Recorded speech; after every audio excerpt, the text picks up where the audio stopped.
Hey, everybody, it's Pete Wright. Thanks for hanging in with Human Solutions. We're still in the middle of our summer vacation, and in this week's classic episode, we're talking about termination. Terry Cook and Tom Jones sit down with me to talk about the challenges of handling complex terminations and what you as an HR person need to be thinking about before you start down the road of terminating, and what you can do to help your managers, the teams that work with you, understand what it means to handle these employee relationships and employee terminations carefully, diligently, and precisely. Thanks as ever for hanging out with us and checking out these classic episodes. Hope they give you something to think about, maybe looking at the way you handle termination process in your organization a little bit differently.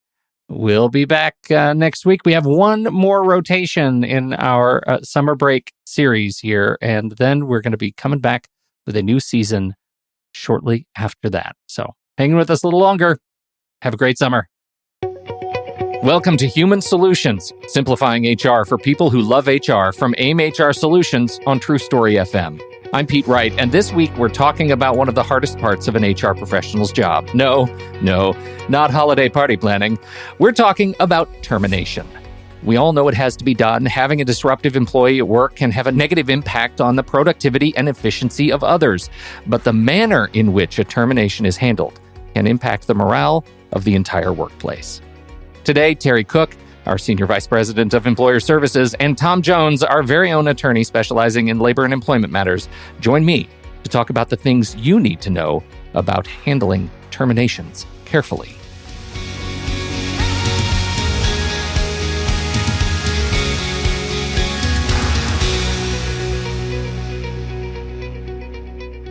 Handling terminations. This is the saddest part of the HR professional's job.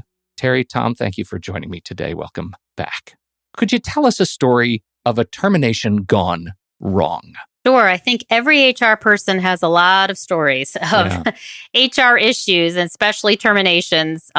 Two come to mind for different reasons. So I'll share both of them quickly with you, Pete. So one would be a supervisor that had an employee that they were frustrated with, but they just forgot to tell human resources about. They didn't let the HR person know there was a problem. They simply brought the employee up to my office in this example and said, Terry, here you go, fire John. John's standing right there. And I'm looking at the supervisor saying, yes, John, could you excuse us just for a moment? And then the supervisor came in and said, what's the matter? And I said, okay, first of all, we could go several directions with this, but one would be that I don't have anything in John's file. I didn't know he was coming up to my office to be terminated, and we really need to prepare ourselves before doing this. So I won't go into the long story of how everything happened from there, but it was definitely a termination gone wrong in the sense that it actually would embarrass the company because I was taken aback by the situation. The employee had no idea. Just hearing your story made me swallow my tongue a little bit. That's a horrible, horrible place to be. It's a horrible situation. The employee had no idea. He didn't even know he'd been in trouble before. So to be brought into my office to be told he was fired without any warning. So definitely would be a story of a termination gone bad that we had to fix. But the second one I think can be more serious, and probably many might relate to this, is when you have an employee that might have a violent tendency. So bringing them into the HR office, the HR person should be prepared if they know this employee might be violent to make sure that there is always somebody there to back them up, somebody there for help, and always a way to get out of the room if there's an issue. Unfortunately, there can be violence in the workplace. All of us have read about it. So that was an experience that I actually had once where there was an employee. Thankfully, I thought ahead and knew that this person could potentially be violent. And I had somebody in the office that was able to assist. In addition to that, because he had shown some tendencies in the past, we actually had the local police around as well. So I think you're looking at a lot of different directions. The two examples I gave you are completely different, but terminations can go bad in many different ways.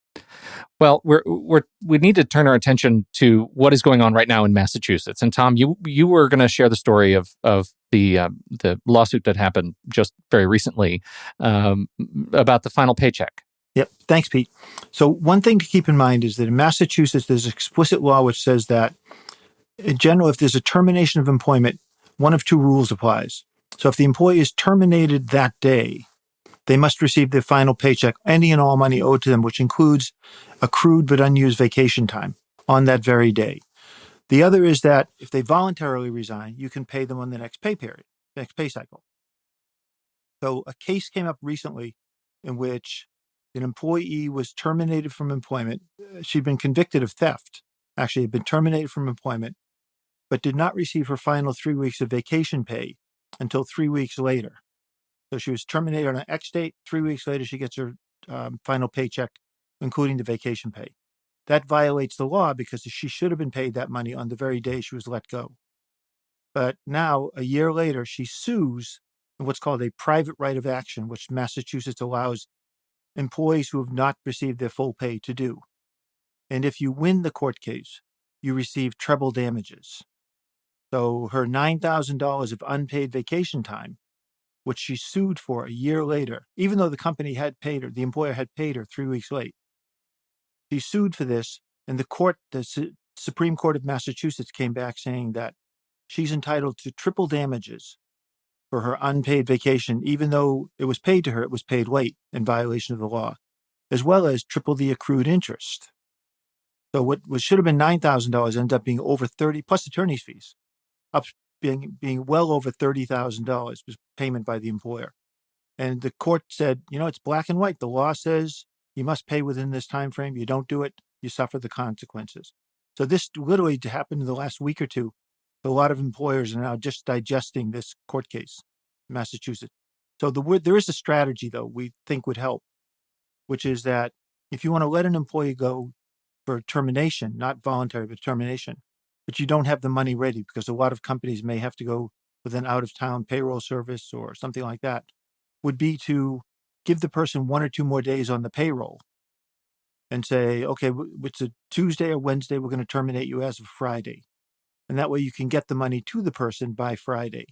And you paid 2 more days of wages for no work, but it's a lot cheaper than triple damages. Okay, so in that context, Terry, what are the considerations in terms of presenting somebody with the opportunity to be terminated in 3 days?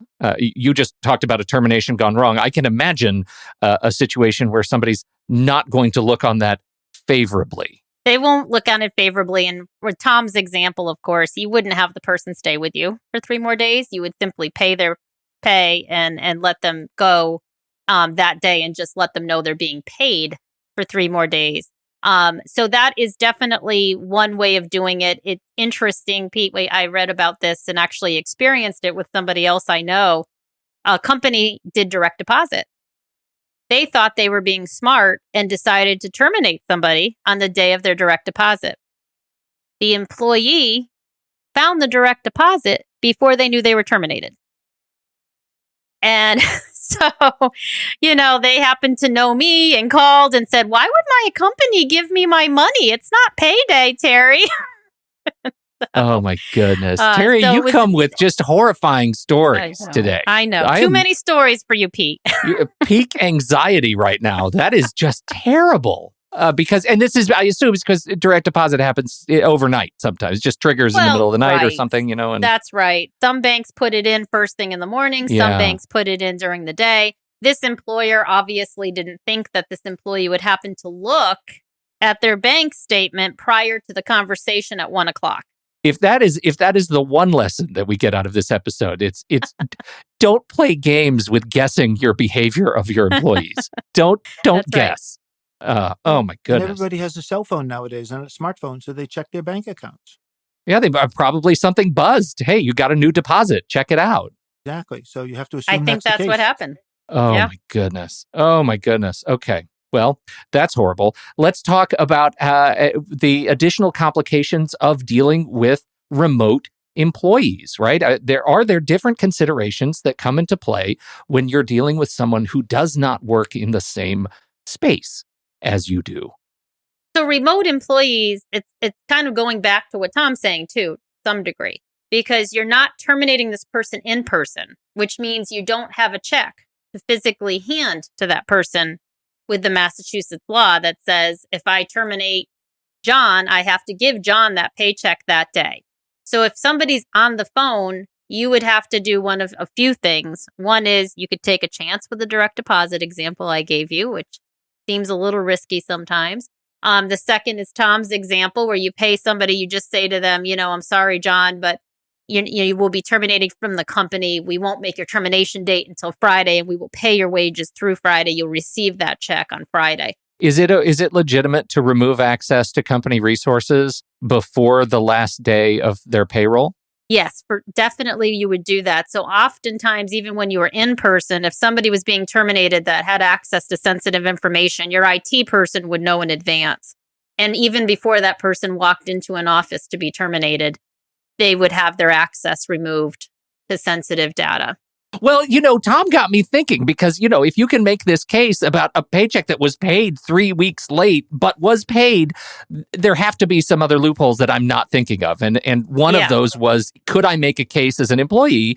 Hey, you're telling me that I'm not terminated on Friday. I'm going to keep working from home until Friday because I'm still an employee.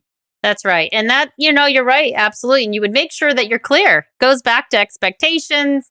Letting people know what to expect. And you would say, we'll go ahead and pay you for the next few days. You won't be working, but you'll have access to your paycheck, not the company materials. And then the last piece that I was going to say is that some people will engage a courier of some sort, whether it be a FedEx, a UPS, somebody that's going to do an overnight delivery of a check where you determine the time frame it gets delivered. So in other words, you're going to talk to John at 9 a.m. You make sure that the overnight delivery of the paycheck's arriving by 3 o'clock that day. So you give yourself a few hours in case somebody decided to be a little early in the delivery of the product. So now you both have brought up complications around systems that make me at least ask the question, because of all these payroll system complications, are there things that HR managers and business leaders need to be thinking about in terms of improving systems to be more flexible in regard to termination? It seems like all the examples that we've been talking about are terminations are a jump ball. We don't know what's going to happen when. How can we be more ready, more proactively? Well, I think one of the things you can do with your managerial team is to pick up on the point Terry made earlier, which is to make sure that you're documenting on an ongoing basis so that when someone's being let go from work, they really shouldn't be surprised. They should have been walked closer and closer to the edge and told, okay, you run the risk of this. If you catch someone stealing or a violent act, that's different. But for the average employee, they've been given warnings. They've been informed that there's jobs at risk, that the company will take action. And those things need to be documented on a regular basis so that they can look in the file, exactly like Terry used in her example. You can look in the file and say, this is the fourth warning. So that's right. We understand now this leads to termination. And so we're comfortable with that. Because that way, when the outside attorney representing the company calls you up and says, what's in the file, you can refer back to these things and say, our normal standard practice in our handbook is to do it this way. We did it that way. We're home free. But a lot of times supervisors are either sometimes under the gun because they have deadlines to meet and they forget. Other times they just don't bother doing it. They said, well, I told the employee, I'm sure he or she listened to me. And there's no written record of it. And then you're stuck because there's no, the rule in employment law is if it's nothing in writing, if it's not in writing, it doesn't exist.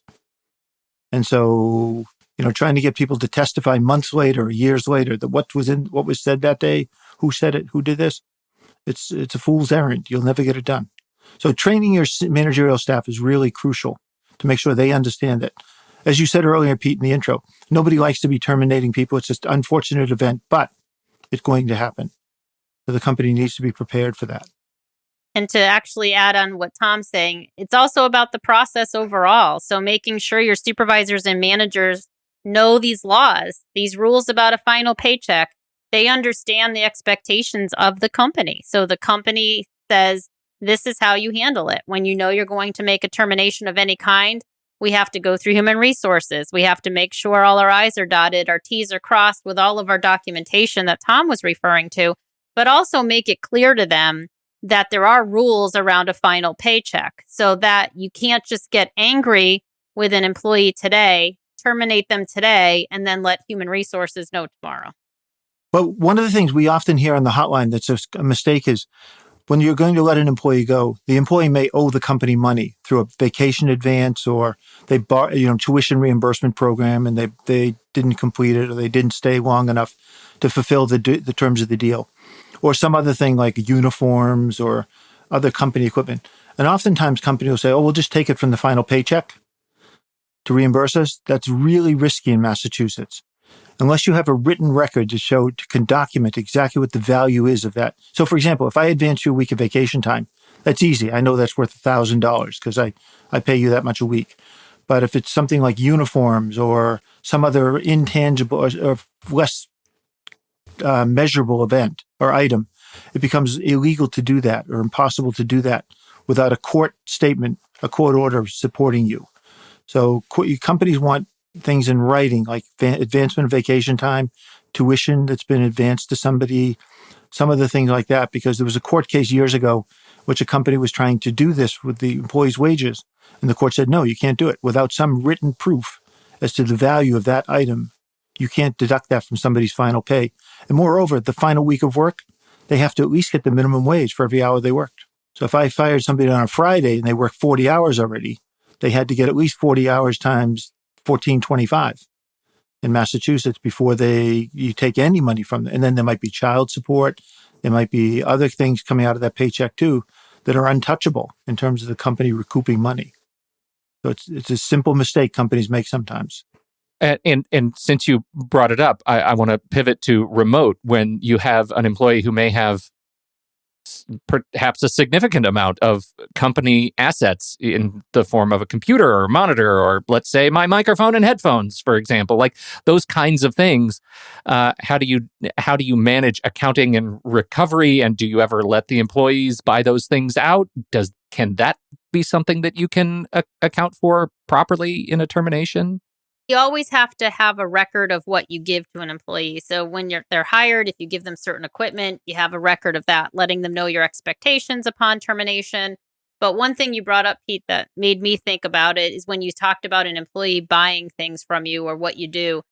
Sometimes a company will say, I gave Tom a brand new laptop valued at $2,000 10 years ago. I want that $2,000 back. So clearly, Tom's 10-year-old laptop isn't worth $2,000 today. Tom's laptop is probably almost worth giving to him at that point for 10 years old and how quick technology advances. But again, it's just one of those things that employers have to remember, that if you are going to try to put a value on something that doesn't get returned to you, that you're putting a realistic value on that. There's a regulation in Massachusetts that says you can't charge employees for uniforms specifically. Okay. So the summer shirts I gave you to wear, the person may disappear at the end of the summer with those shirts. And you can't do anything about it. Yeah. Not really. You can't charge people the value of the uniform. Or it says you can, but then you have to reimburse them for the value of it. So in effect, enjoy your summer uniform in perpetuity, everybody. Right. We hope you love that embroidery. Because there's advertising for the future. That's right. Advertising and sweat. Nobody wants those back. It's okay. Thank you, Tom and Terry, for joining me for this delightful, heart-stopping conversation about a very challenging part of the HR process. I sure appreciate your wisdom, as always. And thank you, everybody, for listening and downloading to this show. As always, you can find links and notes about the show at aimhrsolutions.com. You can listen to the show right there on the website, or subscribe to the show in Apple Podcasts or Spotify or anywhere else fine podcasts are served. Until next week, I'm Pete Wright, and we'll catch you right there on Human Solutions, simplifying HR for people who love HR.